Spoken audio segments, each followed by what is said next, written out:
ബന്ധങ്ങൾ ബന്ധനങ്ങളായി മാറിയെന്ന തോന്നൽ നിങ്ങൾക്കുണ്ടോ? നിങ്ങളുടെ കുടുംബ ബന്ധങ്ങൾ ഹൃദ്യമായി മാറിയെങ്കിൽ എത്ര രസകരമായിരുന്നു എന്ന് ചിന്തിക്കാറുണ്ടോ? ഒന്ന് ആലോചിച്ച് നോക്കിയേ.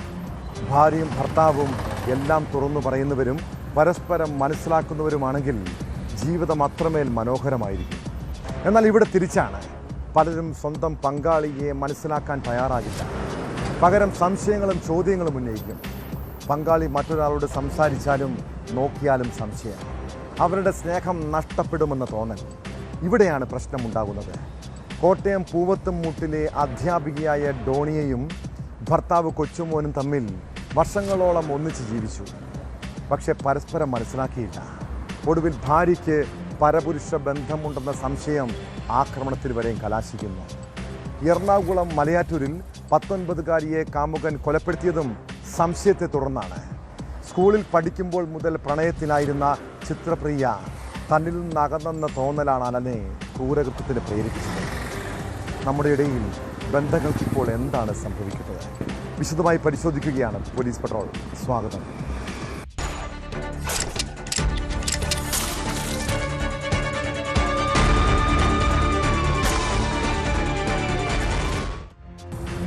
നിങ്ങളൊരു സംശയരോഗിയാണോ? പങ്കാളിക്ക് അവിഹിത ബന്ധമുണ്ടെന്ന് ഇടയ്ക്ക് മനസ്സിൽ തോന്നാറുണ്ടോ? എങ്കിൽ സൂക്ഷിക്കണം കേട്ടോ. കാരണം സംശയരോഗം അപകടകരമാണ്. അത് നമ്മളെ ആക്രമണകാരിയാക്കാം, ചിലപ്പോൾ കൊലയാളിയാക്കാം. കോട്ടയത്ത് അധ്യാപികയായ ഭാര്യയെ സ്കൂളിനുള്ളിൽ കയറി ഭർത്താവ് ആക്രമിച്ചത് സംശയത്തിൻ്റെ പേരിലാണ്. പൂവത്തുംമൂട് ഗവൺമെൻറ് LP സ്കൂളിലെ അധ്യാപിക ഡോണിയയെ വെട്ടിക്കൊലപ്പെടുത്താൻ ശ്രമിക്കുകയായിരുന്നു. കഴുത്തിന് വെട്ടേറ്റ ഡോണിയ ആശുപത്രിയിൽ ചികിത്സയിലാണ്. സംഭവത്തിന് ശേഷം ഓടി രക്ഷപ്പെട്ട ഭർത്താവ് കൊച്ചുമോനെ പാമ്പാടിയിൽ നിന്നും പോലീസ് കസ്റ്റഡിയിലെടുത്തു. സ്ഥിരം മദ്യപാനിയായ കൊച്ചുമോനും ഭാര്യ ഡോണിയും തമ്മിൽ കുറച്ച് നാളുകളായി അകന്നു കഴിയുകയായിരുന്നു. യുവതിയെ കൊലപ്പെടുത്തുകയായിരുന്നു പ്രതിയുടെ ലക്ഷ്യമെന്ന് പോലീസ് പറയുന്നു.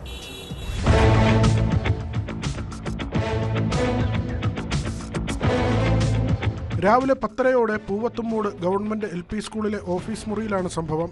പുസ്തകം നൽകാനെന്ന വ്യാജേന എത്തിയ കൊച്ചുമോൻ ഭാര്യയുടെ കഴുത്തിന് മുറിവേൽപ്പിച്ച ശേഷം ഓടി രക്ഷപ്പെടുകയായിരുന്നു. രാവിലെ 9:30 ഒരു പ്രാവശ്യം ഇവിടെ വന്നായിരുന്നു. അന്നേരം ഞാൻ ഉണ്ടോയെന്ന് ചോദിച്ചപ്പോൾ ടീച്ചർ വന്നില്ല എന്ന് പറഞ്ഞു. എന്തിനാ വന്നതെന്ന് ചോദിച്ചപ്പം ഒരു പുസ്തകം കൊടുക്കാനാന്ന് പറഞ്ഞു. അപ്പോൾ പുസ്തകം ഞാൻ കൊടുക്കാമെന്ന് പറഞ്ഞപ്പം അല്ല ഞാൻ കൊടുത്തോളാന്ന് പറഞ്ഞ് പറഞ്ഞപ്പം വേണ്ട ഞാൻ തന്നെ കൊടുത്തോളാന്ന് പുള്ളിക്കാരൻ പറഞ്ഞ് അങ്ങനെ ഇറങ്ങിപ്പോയി. അങ്ങനെ പെട്ടെന്ന് തന്നെ പോകുന്നത് ഞാൻ കണ്ടായിരുന്നു. അതിനുശേഷം പിന്നെ 10:45 ഇവിടെ വരുന്നത്. അത് വരുന്ന ഞാൻ കണ്ടില്ല. ഞാൻ ഓഫീസിലില്ലായിരുന്നു. ഞാൻ ആ പ്രീ പ്രൈമറി പിള്ളേരുടെ അടുത്ത് പോയിരിക്കുമായിരുന്നു. അപ്പോൾ തിരിച്ചിതെല്ലാം കഴിഞ്ഞ് വേളം കേട്ടു ഇവിടെ വരുമ്പോഴാണ് ഞാനിത് കാണുന്നത്. അപ്പോൾ ക്ലാസ് മുറിയിൽ നിന്ന് വിളിച്ചിറക്കിക്കൊണ്ട് ഇങ്ങോട്ട് വന്ന് ഇവിടെ വെച്ചാൽ ചെയ്യുന്നത്. കഴുത്തിൽ നിന്ന് ചോര വാർന്ന നിലയിൽ സഹ അധ്യാപകരാണ് ഡോണിയയെ തെള്ളകത്തെ സ്വകാര്യ ആശുപത്രിയിൽ എത്തിച്ചത്. പരിക്ക് ഗുരുതരമല്ല എന്നാണ് ഡോക്ടർമാർ നൽകുന്ന സൂചന. കഴിഞ്ഞ കുറച്ചു നാളുകളായി ഡോണിയയും കൊച്ചുമോനും പിരിഞ്ഞു കഴിയുകയായിരുന്നു. ഏറ്റുമാനൂരിലെ വർക്കിംഗ് വിമൻസ് ഹോസ്റ്റലിലാണ് ഡോണിയ ഇപ്പോൾ താമസിക്കുന്നത്. ഭർത്താവിൻ്റെ ക്രൂരമർദ്ദനത്തെ തുടർന്ന് മണർകാട് പോലീസിന് ഇവർ നേരത്തെ പരാതി നൽകിയിരുന്നു. ഇത് ഒത്തുതീർപ്പായ ശേഷവും പിന്നെയും മർദ്ദനമുണ്ടായതോടെയാണ് ഡോണിയ മാറി താമസിച്ചത്. സ്കൂളിൽ നിന്ന് ഓടി രക്ഷപ്പെട്ട പ്രതി കൊച്ചുമോനെ പാമ്പാടിയിൽ നിന്നാണ് പോലീസ് കസ്റ്റഡിയിലെടുത്തത്. പരപുരുഷ ബന്ധം സംശയിച്ചാണ് കൊച്ചുമോന്റെ നിരന്തര അക്രമങ്ങൾ എന്നാണ് പോലീസ് നൽകുന്ന സൂചന.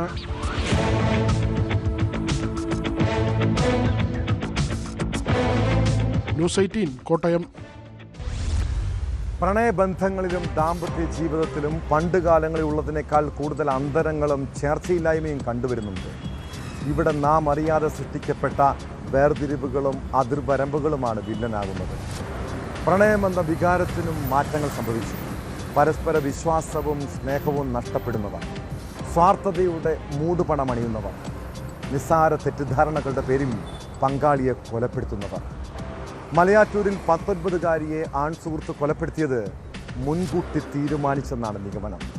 പെട്ടെന്നുണ്ടായ പ്രകോപനമല്ല കൊലയ്ക്ക് കാരണം. കൃത്യമായ ആസൂത്രണം ഉണ്ടായിട്ടുണ്ട്.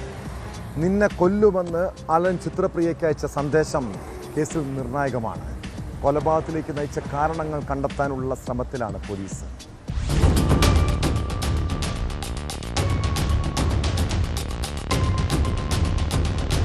സ്കൂളിൽ പഠിക്കുമ്പോൾ മുതൽ പരസ്പരം അറിയാവുന്നവരാണ് ചിത്രപ്രിയയും അലനും. പിന്നീട് ഇരുവരും തമ്മിൽ പ്രണയമായി. ഇതിനെ തുടർന്ന് വീട്ടിലേക്ക് വരരുതെന്ന് ചിത്രപ്രിയയുടെ വീട്ടുകാർ വിലക്കുന്ന സാഹചര്യമുണ്ടായി. തുടർന്നാണ് ചിത്രപ്രിയ ബംഗളൂരുവിലേക്ക് പഠിക്കാനായി പോകുന്നത്. അലനുമായുള്ള ബന്ധം ഏറെക്കുറെ അവസാനിപ്പിച്ച ശേഷമാണ് ചിത്രപ്രിയ ബംഗളൂരുവിൽ ഏവിയേഷൻ പഠനത്തിനായി പോയത്. എന്നാൽ ഇതിനിടയിലും അലൻ ഫോണിൽ ബന്ധപ്പെട്ടിരുന്നു. മാത്രമല്ല മറ്റു സുഹൃത്തുക്കളെ ചൊല്ലി ഇരുവരും തമ്മിൽ വഴക്കും തർക്കവും ഉണ്ടായി. ചിത്രപ്രിയ നാട്ടിൽ അവധിക്കായി എത്തിയപ്പോഴാണ് അലൻ കരുതിക്കുട്ടി വിളിച്ചുകൊണ്ടുപോകുന്നതും കൊലപ്പെടുത്തുന്നതും.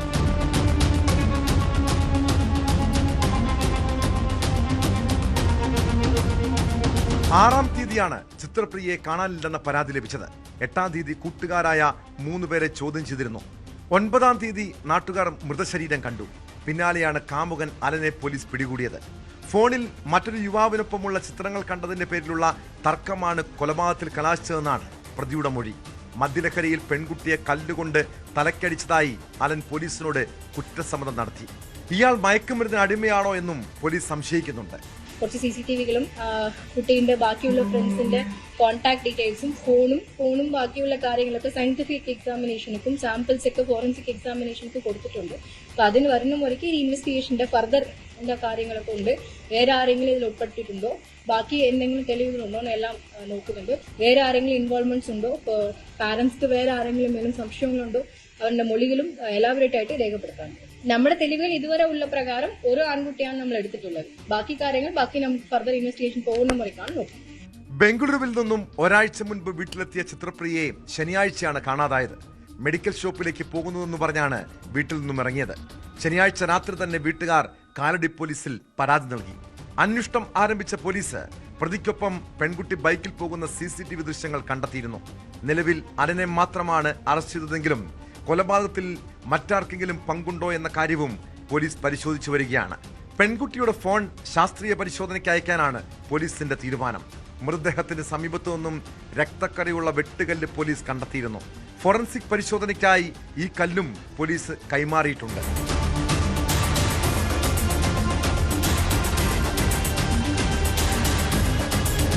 ന്യൂസ് 18 കൊച്ചി. തിരുവനന്തപുരം കടക്കാവൂരിന് സമീപം കണ്ണങ്കരയിൽ ആളുമനക്കവുമില്ലാത്ത റബ്ബർ തോട്ടം. കാട് പിടിച്ച് കിടക്കുന്ന ആ പ്രദേശത്ത് ഒരാളെ കൊന്നിട്ടാലും പുറംലോകം അറിയില്ല. അവിടെ കരിയിലകൾക്കിടയിൽ ഭീതിപ്പെടുത്തുന്നൊരു കാഴ്ച. തൊഴിലുറപ്പ് തൊഴിലാളികളാണ് റബ്ബർ തോട്ടത്തിൽ മനുഷ്യൻ്റെ അസ്ഥികൂടം കണ്ടെത്തിയത്. അസ്ഥികൂടത്തിന് സമീപത്തായി തലയോട്ടിയും വസ്ത്രവും മുടിയും. മൃതദേഹം കണ്ട സ്ഥലത്തിന് സമീപത്ത് വാടകയ്ക്ക് താമസിച്ചിരുന്ന ദേവദാസൻ എന്നയാളാണ് മരിച്ചതെന്നാണ് പ്രാഥമിക നിഗമനം. സംഭവത്തിൽ ദുരൂഹത ഉണ്ടോ എന്ന് പോലീസ് പരിശോധിക്കുന്നുണ്ട്.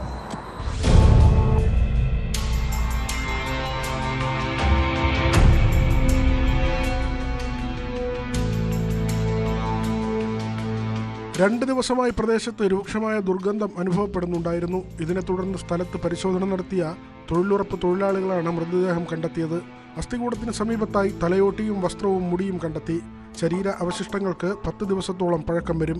ദേവദാസൻ ആശാരിയുടെ വസ്ത്രങ്ങളും അദ്ദേഹം ഉപയോഗിച്ചുകൊണ്ടിരുന്ന അദ്ദേഹത്തിൻ്റെ ചെരുപ്പും മറ്റ് പണിയായുധങ്ങളും എല്ലാം തന്നെ അവിടെ നിന്ന് കണ്ടെടുക്കാൻ വേണ്ടി സാധിച്ചിട്ടുണ്ട്. തൊഴിലാളികളെ മുഴുവൻ കണ്ടു. ഒരാഴ്ച കൊണ്ട് ഇവിടെ സ്മെല്ലുണ്ടായിരുന്നു. അങ്ങനെ നമ്മൾ ഇന്ന് വന്ന് നോക്കാമെന്ന് പറഞ്ഞ് ഇന്ന് വന്നപ്പോൾ ഭയങ്കര സ്മെല്ലായിരുന്നു. അങ്ങനെ ഇന്ന് എന്തായാലും നോക്കാമെന്ന് പറഞ്ഞ് വന്നായിരുന്നു. അപ്പോഴാണ് ഇങ്ങനെ ബോഡി എന്നൊക്കെ തോന്നി. ഇതിൽ എന്തൊക്കെ ഒരു സംശയത്തിൻ്റെ ഏർപ്പാടുണ്ട്. കാര്യം കത്തിയൊക്കെ കിടക്കുന്നു എന്തോ ഇങ്ങനെ. പിന്നെ അത് മാത്രമല്ല എപ്പോഴൊക്കെ ഇവിടെ ആൾ കാണുന്നത് ഇത്രയും ദിവസമായിട്ട് ഇതൊന്ന് കാണാനോ എടുക്കാനോ ഒന്നും ആർക്കും പറ്റിയില്ലല്ലോ എന്നുള്ളതാണ്. ഇത്രയും നികൃഷ്ടമായ ബോഡി ഇത്രയും വളരെ ആവുന്നത് വരെ ആർക്കും ഒന്നും കാണാൻ പറ്റിയില്ലല്ലോ എന്നുള്ളതാണ്. 75 വയസ്സുള്ള ദേവദാസൻ എന്നയാളെ 10 ദിവസമായി പ്രദേശത്തു നിന്ന് കാണാനില്ലായിരുന്നു. സമീപത്തുണ്ടായിരുന്ന കണ്ണടയും ചെരുപ്പും ഇദ്ദേഹത്തിന്റെ മരുമകൻ തിരിച്ചറിഞ്ഞു. കുടുംബവുമായി പിണങ്ങി കഴിയുന്ന ദേവദാസൻ ഒറ്റയ്ക്കാണ് താമസിച്ചിരുന്നത്. ഫോറൻസിക് പരിശോധനയ്ക്ക് ശേഷം മൃതദേഹം തിരുവനന്തപുരം മെഡിക്കൽ കോളേജിലേക്ക് മാറ്റി. പോസ്റ്റ്മോർട്ടം നടപടികൾക്ക് ശേഷമേ മരണകാരണം വ്യക്തമാകൂ എന്ന് പോലീസ് അറിയിച്ചു. മരിച്ചത് ദേവദാസൻ തന്നെയാണോ എന്ന് ഉറപ്പിക്കാനും കൂടുതൽ ശാസ്ത്രീയ പരിശോധനകൾ നടത്തും.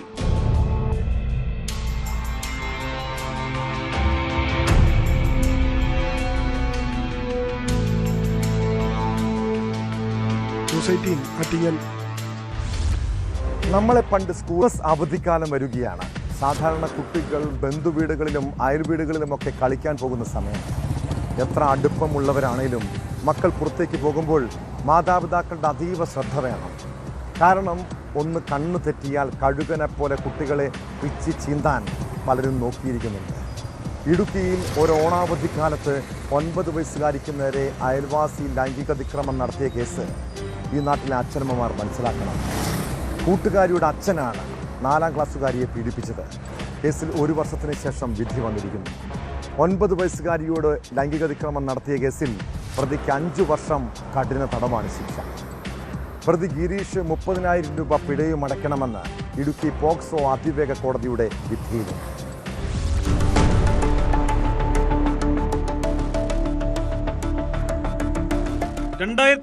ലെ ഓണാവധിക്കാലത്താണ് കേസിനാസ്പദമായ സംഭവമുണ്ടായത്. ഹോസ്റ്റലിൽ താമസിച്ച് പഠിച്ചിരുന്ന പെൺകുട്ടി അവധിക്ക് വീട്ടിൽ വന്നപ്പോൾ അയൽവാസിയായ പ്രതിയുടെ മകളോടൊപ്പം ഇവരുടെ വീട്ടിലെത്തി. ഈ സമയത്താണ് അതിക്രമം നടന്നതായി പറയുന്നത്. വീടിന്റെ ടെറസിലിരുന്ന് കളിച്ചുകൊണ്ടിരുന്ന കുട്ടിയെ പെൻസിലെടുക്കാനായി പ്രതിയുടെ മകൾ പറഞ്ഞുവിട്ടപ്പോൾ ഗിരീഷ് മുറിയിൽ വെച്ച് അതിക്രമം കാട്ടിയെന്നാണ് പ്രോസിക്യൂഷൻ കേസ്. കേസിന്റെ വിചാരണാ വേളയിൽ ഭാര്യയും മകളും പ്രതിക്കെതിരെ മൊഴി നൽകിയതും നിർണായകമായി.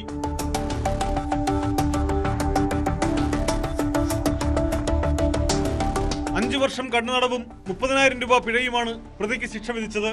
പിഴയൊടുക്കാത്ത പക്ഷം 6 മാസം അധിക തടവ് അനുഭവിക്കണം. പെൺകുട്ടിക്ക് മതിയായ നഷ്ടപരിഹാരം നൽകാൻ ജില്ലാ ലീഗൽ സർവീസ് അതോറിറ്റിയോടും കോടതി ശുപാർശ ചെയ്തു.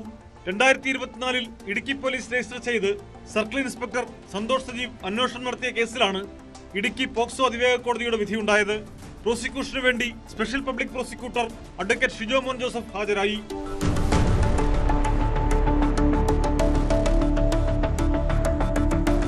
ന്യൂസ് 18 ഇടുക്കി. നമ്മുടെ വീടുകളിൽ ബന്ധുക്കളും സുഹൃത്തുക്കളും ഒക്കെ വരുമ്പോൾ അവർ കുട്ടികളോട് വലിയ വാത്സല്യം കാണിക്കും. ആത്മാർത്ഥമായി കുഞ്ഞുങ്ങളെ സ്നേഹിക്കുന്നവരും താലോലിക്കുന്നവരുമുണ്ട്. എന്നാൽ വീട്ടിൽ വരുന്നവർ മക്കളോട് അസ്വാഭാവികമായി ഇടപെടുന്നുണ്ടെങ്കിൽ സൂക്ഷിക്കണം.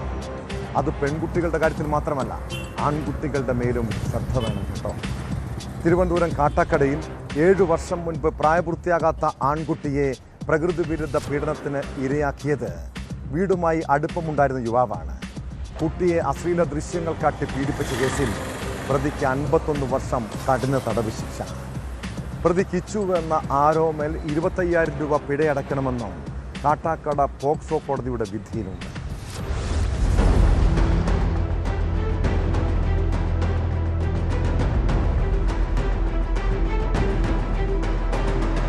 കാട്ടാക്കട കുളത്തൂർ സ്വദേശി കിച്ചു എന്ന് വിളിക്കുന്ന 27-കാരൻ ആരോമലിനെയാണ് കാട്ടാക്കട പോക്സോ കോടതി 51 വർഷം കഠിന തടവിനും 1,25,000 രൂപ പിഴയടയ്ക്കാനും ശിക്ഷിച്ചത്. പിഴത്തുക ഇരയ്ക്ക് നൽകണം. പിഴയൊടുക്കിയില്ലെങ്കിൽ 13 മാസം അധിക കഠിന തടവ് അനുഭവിക്കണമെന്നും വിധിയിൽ പറയുന്നു.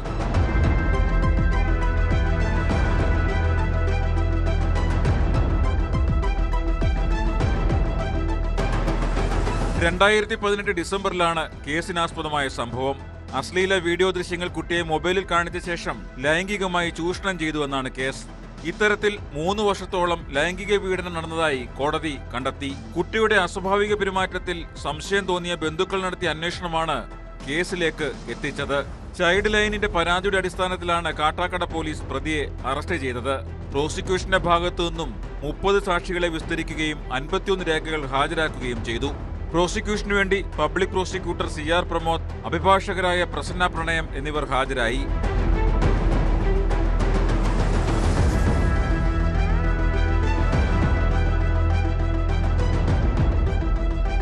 ന്യൂസ് 18 കാട്ടാക്കട. ചില വാർത്തകൾ കേൾക്കുമ്പോൾ കൊച്ചുകുട്ടികളുള്ള മാതാപിതാക്കളുടെ ഉള്ളിൽ വല്ലാത്ത ആശങ്കയാണ്. ഈ നാട്ടിൽ മക്കളെ എങ്ങനെ സുരക്ഷിതമായി വളർത്താൻ കഴിയുമെന്ന ഭയം. സ്വന്തം വീട്ടിൽ പോലും സുരക്ഷയില്ല. പുറത്തിറങ്ങിയാലും അപകടം പതിയിരിക്കും. കൊല്ലത്തുണ്ടായ 2 പോക്സോ കേസുകളെക്കുറിച്ചാണ് പറഞ്ഞു വരുന്നത്. ഇരുവിപുരത്ത് 4 വയസ്സുകാരിയെ പീഡിപ്പിച്ചത് അയൽവാസിയാണ്. തഴുത്തലയിൽ ട്യൂഷൻ കഴിഞ്ഞ് വീട്ടിലേക്ക് വരികയായിരുന്ന പെൺകുട്ടിക്ക് നേരെയായിരുന്നു അതിക്രമം. 2 കേസുകളിലും ഒളിവിലായിരുന്ന പ്രതികളെ പോലീസ് അറസ്റ്റ് ചെയ്തു.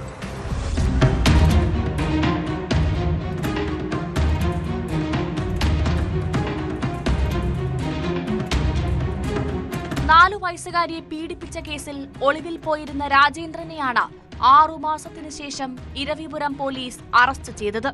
മത്സ്യബന്ധന മേഖലയിൽ തൊഴിൽ ചെയ്തിരുന്ന ഇയാളെ കണ്ടെത്താൻ ലുക്കൌട്ട് നോട്ടീസ് പുറപ്പെടുവിച്ചിരുന്നു. സിറ്റി പോലീസ് കമ്മീഷണർ കിരൺ നാരായണന്റെ നിർദ്ദേശപ്രകാരം പ്രത്യേക സംഘത്തെ നിയോഗിച്ച് അന്വേഷണം നടത്തിയാണ് പ്രതിയെ പിടികൂടിയത്.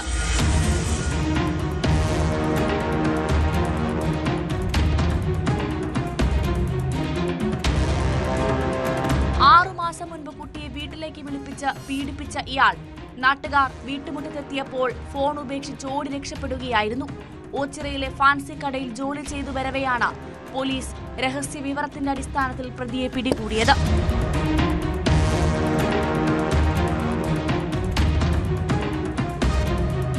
മദ്യലഹരിയിൽ സ്കൂൾ വിദ്യാർത്ഥിനിയോട് അസഭ്യം പറയുകയും കടന്നുപിടിക്കാൻ ശ്രമിക്കുകയും ചെയ്ത കേസിലാണ് 25-കാരനായ ആരോമൽ അറസ്റ്റിലായത്.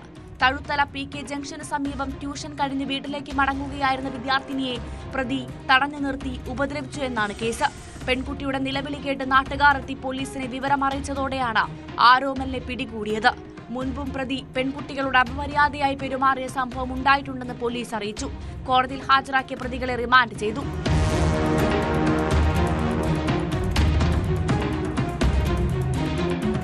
ന്യൂസ് 18 കൊല്ലം.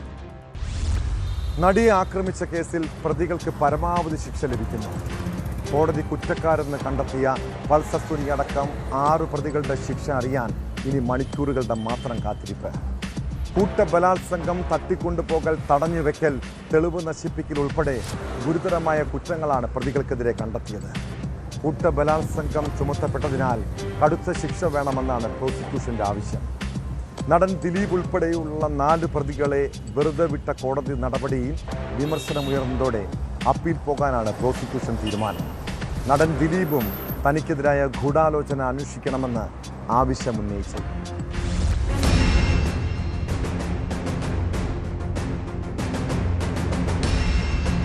നടിയെ ആക്രമിച്ച കേസുമായി ബന്ധപ്പെട്ട് എറണാകുളം ജില്ലാ കോടതി സമുച്ചയം പല നാടകീയ സംഭവങ്ങൾക്കും സാക്ഷ്യം വഹിച്ചിട്ടുണ്ട്. 2017 ഫെബ്രുവരി 23-ന് പൾസർ സുനി കീഴടങ്ങാനെത്തിയത് ഇവിടെയാണ്. അന്ന് പോലീസ് ഇയാളെ കീഴ്പ്പെടുത്തി അറസ്റ്റ് ചെയ്യുന്നു. പിന്നീട് എപ്പോഴും ഈ കോടതി പരിസരം ശ്രദ്ധാകേന്ദ്രമായി. കഴിഞ്ഞ ദിവസം കോടതി പൾസർ സുനി ഉൾപ്പെടെ 5 പ്രതികളെ കുറ്റക്കാരെന്ന് കണ്ടെത്തിയിരുന്നു. അതിനുശേഷം തൃശൂരിലെ വിയ്യൂർ ജയിലിലേക്കാണ് ഇവരെ കൊണ്ടുപോയത്. പ്രതികൾക്കുള്ള ശിക്ഷ എന്താണെന്നാണ് ഇനി അറിയേണ്ടത്. 1-ാം പ്രതി പൾസർ സുനി എന്ന സുനിൽ NS, 2-ാം പ്രതി മാർട്ടിൻ ആന്റണി, 3-ാം പ്രതി മണികണ്ഠൻ, 4-ാം പ്രതി വിജീഷ, 5-ാം പ്രതി വടിവാൾ സലീം, 6-ാം പ്രതി പ്രദീപ എന്നിവർ കുറ്റക്കാരെന്ന് കോടതി കണ്ടെത്തിയിരുന്നു. വിചാരണ കോടതി ജഡ്ജി ഹണിയം വർഗീസാണ് വിധി പ്രസ്താവിച്ചത്. പ്രതികൾക്ക് ജീവപര്യന്തം തടവ് നൽകണമെന്ന് പ്രോസിക്യൂഷൻ കോടതിയിൽ ആവശ്യപ്പെടും.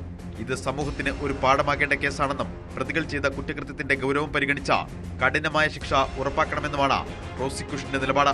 കൂട്ടബലാത്സംഗം, തട്ടിക്കൊണ്ടുപോകൽ, തടഞ്ഞുവെക്കൽ, തെളിവ് നശിപ്പിക്കൽ, ഗൂഢാലോചന, സ്ത്രീത്വത്തെ അപമാനിക്കൽ, അശ്ലീല ചിത്രമെടുക്കൽ, പ്രചരിപ്പിക്കൽ ഉൾപ്പെടെയുള്ള ഗുരുതര കുറ്റങ്ങളാണ് പ്രതികൾക്കെതിരെ കണ്ടെത്തിയത്. എന്നാൽ കേസിൽ ഗൂഢാലോചന കുറ്റം തെളിയിക്കാൻ പ്രോസിക്യൂഷന് കഴിഞ്ഞില്ലെന്ന് കോടതി നിരീക്ഷിച്ചു.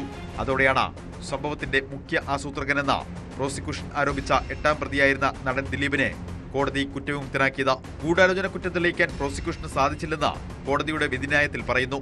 ദിലീപിനൊപ്പം 7-ാം പ്രതി ചാർലി തോമസ്, 9-ാം പ്രതി സനൽകുമാർ, 10-ാം പ്രതി ശരത് ജി നായർ എന്നിവരെയും കോടതി വെറുതെ വിട്ടിരുന്നു.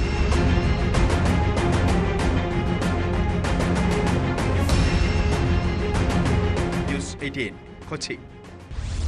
ഒളിവ് ജീവിതം അവസാനിപ്പിച്ച് പാലക്കാട് വോട്ട് ചെയ്യാനെത്തിയ രാഹുലിനെ സ്വീകരിക്കാൻ ബൊക്കയുമായി കോൺഗ്രസുകാർ. പുറത്ത് കോടിയുടെയും തൊട്ടിലിൻ്റെയും പ്ലക്കാർഡുമായി CPM പ്രവർത്തകരും. ബലാത്സംഗ കേസ് പ്രതി രാഹുൽ മാങ്കൂട്ടത്തിൽ MLA 15 ദിവസത്തിന് ശേഷം തിരികെ എത്തിയത് ഏറെ നാടകീയമായിട്ടാണ്. തനിക്ക് പറയാനുള്ളതെല്ലാം കോടതിയിൽ പറയുമെന്നും സത്യം ജയിക്കുമെന്നും രാഹുൽ പറഞ്ഞു. അതേസമയം രാഹുൽ മാങ്കൂട്ടത്തിൻ്റെ മുൻകൂർ ജാമ്യം റദ്ദാക്കണമെന്നാവശ്യപ്പെട്ട് സർക്കാർ ഹൈക്കോടതിയെ സമീപിച്ചു.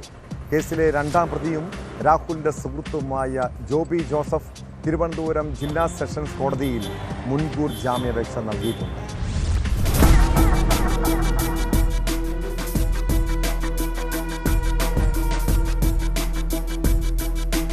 വൈകിട്ട് 4:50 തിരക്കൊഴിഞ്ഞ ശേഷമാണ് രാഹുൽ മാങ്കൂട്ടത്തിൽ വോട്ട് ചെയ്യാനെത്തിയത്. കുന്നത്തൂർമേട് സൗത്ത് സെന്റ് സെബാസ്റ്റ്യൻ സ്കൂളിലായിരുന്നു രാഹുലിന്റെ വോട്ട്. MLAയുടെ ഔദ്യോഗിക കാറിലാണ് രാഹുൽ പോളിംഗ് ബൂത്തിന് മുന്നിലെത്തിയത്. വോട്ട് ചെയ്യാൻ എത്തുന്നതിന് മുൻപോ ശേഷമോ കാര്യമായി പ്രതികരിക്കാൻ രാഹുൽ തയ്യാറായില്ല. തനിക്ക് പറയാനുള്ളതെല്ലാം കോടതിയിൽ പറയുമെന്നും സത്യം ജയിക്കുമെന്നുമായിരുന്നു രാഹുലിന്റെ പ്രതികരണം. പാലക്കാട് തന്നെ ഉണ്ടാവുമെന്ന് പറഞ്ഞ രാഹുൽ ഒളിവിൽ പോയത് സംബന്ധിച്ച ചോദ്യങ്ങൾക്ക് മറുപടി പറഞ്ഞില്ല. എനിക്ക് പറയാനുള്ളതും എനിക്കെതിരെ പറയാനുള്ളതും ഏറ്റവും ബഹുമാനപ്പെട്ട കോടതിയുടെ മുൻപാകെയുണ്ട്. ഇനി കോടതി തീരുമാനിക്കും സത്യം ചെയ്യും. പൂവൻകോടിയുടെയും തൊട്ടിലിന്റെയും ചിത്രം ഉയർത്തി പോളിംഗ് ബൂത്തിന് മുന്നിൽ രാഹുലിനെതിരെ പ്രതിഷേധം നടന്നു. കൂകിവിളിയോടെയാണ് ഡിവൈഎഫ്ഐ BJP പ്രവർത്തകർ പ്രതിഷേധിച്ചത്. വോട്ട് ചെയ്തതിനു ശേഷം കുറച്ചു സമയം MLA ഓഫീസിലും രാഹുൽ ചെലവഴിച്ചു. അതേസമയം രാഹുൽ മാങ്കൂട്ടത്തിലിന്റെ മുൻകൂർ ജാമ്യം റദ്ദാക്കണമെന്നാവശ്യപ്പെട്ട സർക്കാർ ഹൈക്കോടതിയെ സമീപിച്ചു. രാഹുൽ സ്ഥിരം കുറ്റവാളിയാണെന്ന് ഹർജിയിൽ പറയുന്നു. 2 കേസുകളാണ് രാഹുലിനെതിരെ നിലവിലുള്ളത്. വിവാഹ വാഗ്ദാനം നൽകി നിരന്തരമായി ലൈംഗിക ചൂഷണം നടത്തുകയും ഗർഭചിത്രത്തിന് നിർബന്ധിക്കുകയും ചെയ്തതാണ് ഒന്നാമത്തെ കേസ്. ഈ കേസിൽ രാഹുലിന്റെ അറസ്റ്റ് ഹൈക്കോടതി താൽക്കാലികമായി തടഞ്ഞിരുന്നു. വിവാഹ വാഗ്ദാനം നൽകി ബലാത്സംഗം ചെയ്തെന്നാരോപിച്ച് ബംഗളൂരുവിൽ നിന്നുള്ള യുവതി KPCC അധ്യക്ഷന് നൽകിയ പരാതിയിലാണ് രണ്ടാമത്തെ കേസിന് അടിസ്ഥാനം. ഈ കേസിൽ തിരുവനന്തപുരം പ്രിൻസിപ്പൽ സെഷൻസ് കോടതി കഴിഞ്ഞ ദിവസം ഉപാധികളോടെ രാഹുലിന് ജാമ്യം അനുവദിച്ചിരുന്നു. ആദ്യ കേസിലെ 2ാം പ്രതിയും രാഹുലിന്റെ സുഹൃത്തായ ജോബി ജോസഫും മുൻകൂർ ജാമ്യാപേക്ഷ നൽകി. തിരുവനന്തപുരം ജില്ലാ സെഷൻസ് കോടതിയിലാണ് ഹർജി നൽകിയത്. രാഹുലിന്റെ നിർദ്ദേശപ്രകാരം ഗർഭചിത്രത്തിനുള്ള ഗുളിക കൈമാറിയത് ജോബിയാണെന്ന് പരാതിക്കാരിയായ യുവതി മൊഴി നൽകിയിരുന്നു. അതേസമയം യുവതി ആവശ്യപ്പെട്ടതനുസരിച്ചാണ് ഗുളിക എത്തിച്ചതെന്നും ഗുളികയെപ്പറ്റി മറ്റൊരു വിവരവും ഇല്ലെന്നുമാണ് ജോബിയുടെ വാദം. കേസ് പരിഗണിക്കുന്നത് 17ലേക്ക് മാറ്റി. അതിനിടെ പീഡനക്കേസിലെ പരാതിക്കാരിയെ അധിക്ഷേപിച്ചെന്ന കേസിൽ രാഹുൽ ഈശ്വറെ വീണ്ടും റിമാൻഡ് ചെയ്തു. കസ്റ്റഡി കാലാവധി അവസാനിച്ചതിനെ തുടർന്ന് കോടതിയിൽ ഹാജരാക്കിയ ശേഷം ജയിലിലേക്ക് കൊണ്ടുപോവുകയായിരുന്നു. രാഹുലിന്റെ ജാമ്യാപേക്ഷ പ്രിൻസിപ്പൽ സെഷൻസ് കോടതി തിങ്കളാഴ്ച പരിഗണിക്കും. 2 തവണ ജാമ്യാപേക്ഷ നിരസിച്ചതിനെ തുടർന്ന് 12 ദിവസമായി രാഹുൽ ഈശ്വർ റിമാൻഡിലാണ്.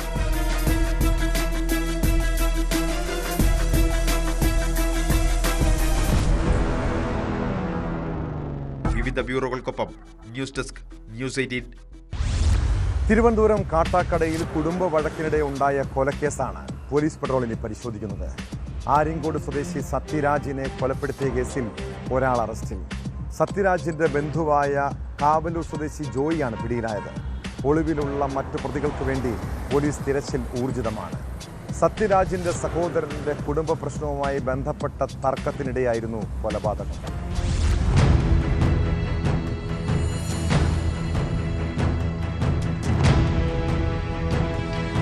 തലക്കടിയേറ്റ് ചികിത്സയിലായിരുന്ന ആര്യങ്കോട് ചെമ്പൂർ മിനി ഭവനിൽ സത്യരാജ് എന്ന 61-കാരനാണ് മരിച്ചത്. ഈ മാസം 6-ന് രാത്രി 8:30-നായിരുന്നു കേസിനാസ്പദമായ സംഭവം. സംഭവത്തെപ്പറ്റി പോലീസ് പറയുന്നത് ഇങ്ങനെ: സത്യരാജിന്റെ വീടിന് സമീപത്താണ് സഹോദരൻ മനോഹരൻ താമസിക്കുന്നത്. മനോഹരനും ഭാര്യ ഷൈനിയും തമ്മിൽ സാമ്പത്തിക വിഷയത്തെ ചൊല്ലിയുണ്ടായ തർക്കം ഷൈനി തന്റെ വീട്ടുകാരെ അറിയിച്ചിരുന്നു. തുടർന്ന് കീഴാറൂർ കാവല്ലൂരിൽ താമസിക്കുന്ന ഷൈനിയുടെ അച്ഛൻ ജോസ് എന്ന് വിളിക്കുന്ന ആൽബി, ഇയാളുടെ മക്കളായ ജോയ്, ജോഷി എന്നിവർ മനോഹരന്റെ വീട്ടിലെത്തി. തുടർന്നുണ്ടായ വാക്കേറ്റം കയ്യാങ്കളിയുടെ വക്കിലെത്തി. ബഹളം കേട്ട് വിഷയത്തിൽ ഇടപെടാനെത്തിയതായിരുന്നു സത്യരാജ്. ഇവിടെ വച്ച തലക്കടിയേറ്റ് ഗുരുതരമായി പരിക്ക് പറ്റിയ സത്യരാജിനെ നെയ്യാറ്റിൻകര ജനറൽ ആശുപത്രിയിലും തുടർന്ന് തിരുവനന്തപുരം മെഡിക്കൽ കോളേജ് ആശുപത്രിയിലും പ്രവേശിപ്പിച്ചു. അടിയന്തര ശസ്ത്രക്രിയ നടത്തിയെങ്കിലും ജീവൻ രക്ഷിക്കാനായില്ല. വിശദമായ അന്വേഷണത്തിലാണ് കീഴാറൂർ കാവല്ലൂർ സ്വദേശി ജോയിയെ അറസ്റ്റ് ചെയ്തത്. മറ്റ് 2 പ്രതികൾക്ക് വേണ്ടി തെരച്ചിൽ ഊർജിതമാക്കിയതായി പോലീസ് പറഞ്ഞു. പോസ്റ്റ്മോർട്ടത്തിന് ശേഷം ബന്ധുക്കൾക്ക് വിട്ടുകൊടുത്ത മൃതദേഹം സംസ്കരിച്ചു.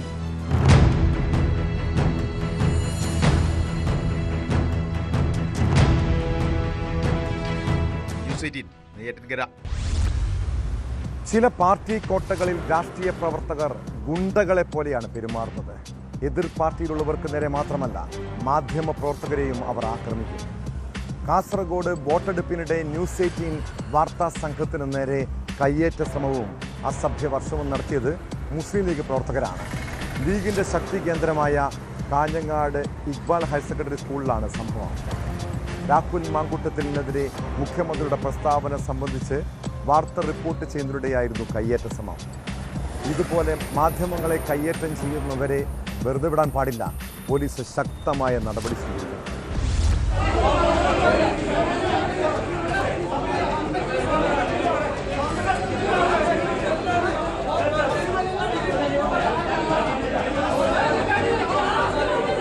കാഞ്ഞങ്ങാട് ഇക്ബാൽ ഹയർ സെക്കൻഡറി സ്കൂളിലാണ് സംഭവം.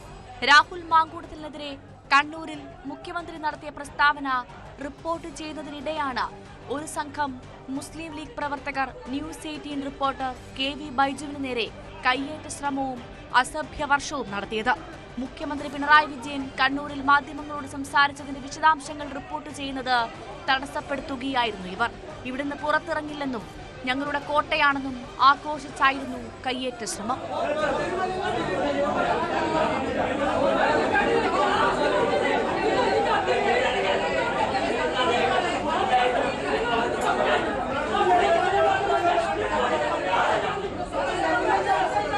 മാധ്യമപ്രവർത്തകർക്ക് നേരെ ലീഗ് പ്രവർത്തകർ കൂട്ടമായി എടുക്കുന്ന സമയത്ത് സ്ഥലത്തുണ്ടായിരുന്ന പോലീസുകാർ ഇടപെടുകയും അവരെ പിടിച്ചു മാറ്റുകയും ചെയ്തു.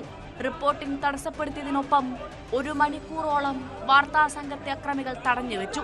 പിന്നീട് വിവരമറിഞ്ഞ് കൂടുതൽ പോലീസ് സ്ഥലത്തെത്തിയതോടെയാണ് സംഘർഷാവസ്ഥയ്ക്ക് അയവ് വന്നത്. Kerala vision reporter Joseph Augustine നേരെയും കയ്യേറ്റ ശ്രമമുണ്ടായി. മാധ്യമപ്രവർത്തകർക്ക് നേരെയുള്ള മുസ്ലിം ലീഗ് പ്രവർത്തകരുടെ കയ്യേറ്റ ശ്രമത്തിൽ കേരള പത്രപ്രവർത്തക യൂണിയൻ ജില്ലാ കമ്മിറ്റി പ്രതിഷേധിച്ചു. റിപ്പോർട്ടിംഗ് തടസ്സപ്പെടുത്തുന്നത് മാധ്യമ സ്വാതന്ത്ര്യത്തിന് നേരെയുള്ള കടന്നുകയറ്റമാണ്. ജനാധിപത്യ പ്രക്രിയയിൽ വാർത്തകൾ റിപ്പോർട്ട് ചെയ്യുന്ന മാധ്യമപ്രവർത്തകർ തങ്ങളെ അനുകൂലിച്ച് മാത്രം വാർത്തകൾ നൽകണമെന്ന നിർബന്ധ ബുദ്ധി വെച്ച് പുലർത്തുന്നത് ശരിയല്ലെന്നും ജില്ലാ കമ്മിറ്റി വാർത്താക്കുറിപ്പിൽ അറിയിച്ചു.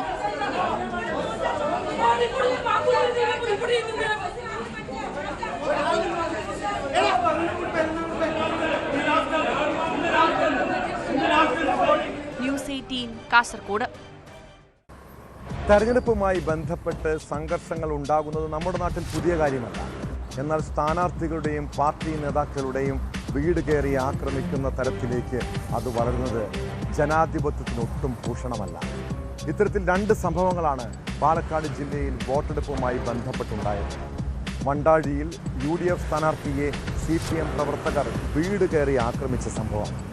11 മാസം പ്രായമുള്ള കുഞ്ഞിനും സംഘർഷത്തിൽ പരിക്കേറ്റു.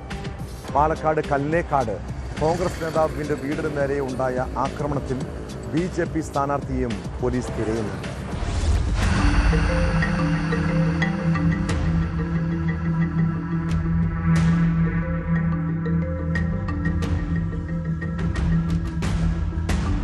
പാലക്കാട് വണ്ടാഴി പഞ്ചായത്ത് കിഴക്കേത്തറ 11-ാം വാർഡിലെ UDF സ്ഥാനാർത്ഥി സജിത വിപിനെ CPM പ്രവർത്തകർ വീട് കയറി ആക്രമിച്ചെന്നാണ് പരാതി. രാവിലെ 10 മണിയോടെയാണ് സംഭവം. സജിതയ്ക്കും സജിതയുടെ ഭർത്താവ് വിപിൻ, സജിതയുടെ അമ്മ പങ്കജം, 11 മാസം പ്രായമുള്ള കുഞ്ഞ് എന്നിവർക്കും പരിക്കേറ്റു. വോട്ടർമാർക്ക് ബൂത്ത് നമ്പറും മറ്റു കാര്യങ്ങളും പറഞ്ഞു കൊടുക്കുന്നതിനായി സ്ഥാനാർത്ഥിയും പ്രവർത്തകരും നിൽക്കുന്നതിനെ ചൊല്ലി CPM പ്രവർത്തകരും UDF പ്രവർത്തകരും തമ്മിൽ വാക്കേറ്റമുണ്ടായിരുന്നു. പിന്നാലെ വീട്ടിലെത്തി ആക്രമിച്ചെന്നാണ് പരാതി. രാജേഷ് അങ്ങനെ രണ്ടുപേരൊന്ന് പറയുന്നത്. അപ്പം ഞാൻ പോകാൻ പറ്റില്ല, നിങ്ങൾ പോവുകയാണെങ്കിൽ ഞങ്ങളെ പോകാമെന്ന് പറഞ്ഞത് ചൊല്ലി ഞാൻ പിന്നെ അതിൽ പോലീസ് കുഴപ്പമില്ലാതെ ഞാൻ പറഞ്ഞു അവിടെ നിൽക്കി ഇവിടെ പറഞ്ഞു. അത് കഴിഞ്ഞിട്ട് ഞങ്ങൾ വീട്ടിൽ ഞങ്ങൾ ഭക്ഷണം കഴിക്കാൻ പോകുമായിരുന്നു. ഭക്ഷണം കഴിക്കാൻ പോയി വീട്ടിൽ ഭക്ഷണം കഴിച്ച് കഴിഞ്ഞ് പകുതിയായപ്പോഴേക്കും പിന്നെ എല്ലാവരും കൊണ്ട് പോയി എൻ്റെ 15 മാസമായ മകനെ പിടിച്ച് അടിച്ചു, എൻ്റെ ചേര കൊണ്ട് അടിച്ചു, എൻ്റെ അമ്മായി കളക്കം, എൻ്റെ അമ്മായി സംഭവത്തിൽ മംഗലം ഡാമിലെ CPM പ്രവർത്തകരായ സുബിൻ, രോഹിത്, ഇബ്നു സയ്യിദ് എന്നിവർക്കെതിരെ പോലീസ് കേസെടുത്തു. 3 പ്രതികളും മാരകായുധങ്ങളുമായി വീട്ടിൽ കയറി അതിക്രമം നടത്തിയെന്ന് FIR-ൽ പറയുന്നു. കുഞ്ഞിന്റെ കഴുത്തിലെ മാല മോഷ്ടിച്ചെന്നും FIR-ലുണ്ട്.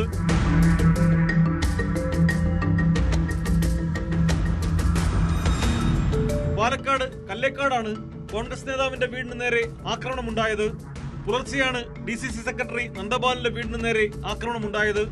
അക്രമത്തിൽ KSU പ്രവർത്തകന്റെ കണ്ണിന് ഗുരുതരമായി പരിക്കേറ്റു. സംഭവവുമായി ബന്ധപ്പെട്ട് 5 പേരെ പോലീസ് കസ്റ്റഡിയിലെടുത്തു. പിരായിരി പഞ്ചായത്ത് 18-ാം വാർഡിലെ BJP സ്ഥാനാർത്ഥി അരുൺ ആലങ്ങാടിനെയും പോലീസ് തിരയുന്നുണ്ട്. എന്നാൽ BJP പ്രവർത്തകർ നിരപരാധികളാണെന്നാണ് പാർട്ടി നേതാക്കളുടെ വാദം. ആക്രമണത്തിന് പിന്നിൽ BJPയും CPM-ഉമാണെന്ന് VK ശ്രീകണ്ഠൻ MP ആരോപിച്ചു.